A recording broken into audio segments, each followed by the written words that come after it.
on the morning of February 28, 1997.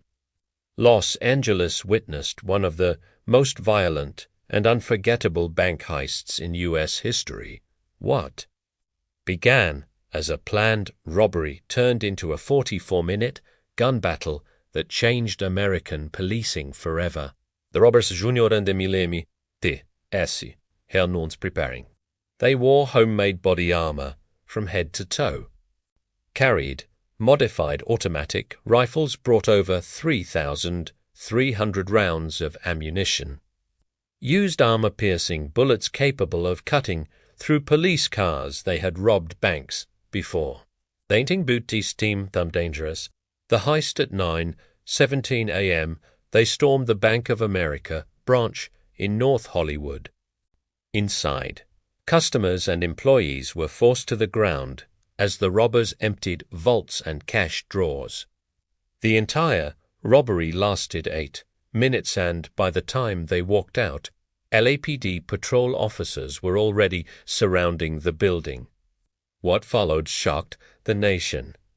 The shootout, the robbers stepped outside firing immediately. Their modified rifles easily penetrated patrol cars, walls, and even trees. Police officers were armed mostly with standard 9mm pistols, which were useless against the robbers' armor. Terrified civilians scrambled for cover. Store owners pulled customers inside. Bullets struck houses, cars, and nearby businesses. The gunfight stretched across several blocks. It was all captured on live TV, broadcast nationwide. Police fight back, realizing their pistols couldn't stop the gunmen. Officers rushed to a nearby gun store and borrowed high-powered rifles to level the playing field. SWAT teams arrived with heavier armor and assault weapons. Phillips and Matserianu continued firing relentlessly, even as dozens of officers returned fire.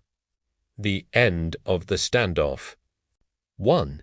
The death of Larry Phillips, while firing an AK-style rifle, was shot several times in the arms and legs. Pinned down and badly wounded, he placed the muzzle of his handgun under his chin and took his own life as police closed in. 2. The capture and death of Emil Matserianu. Matserianu attempted to escape in a stolen car, but was disabled when police shot out the engine. A final close-range gun battle erupted. He was shot multiple times in the legs and arms, eventually bleeding heavily. He survived long enough to be taken into custody, but died shortly afterward due to blood loss. Aftermath: a police revolution, the North Hollywood shootout shocked California and the entire country. It led to major changes. Police departments nationwide upgraded their weapons.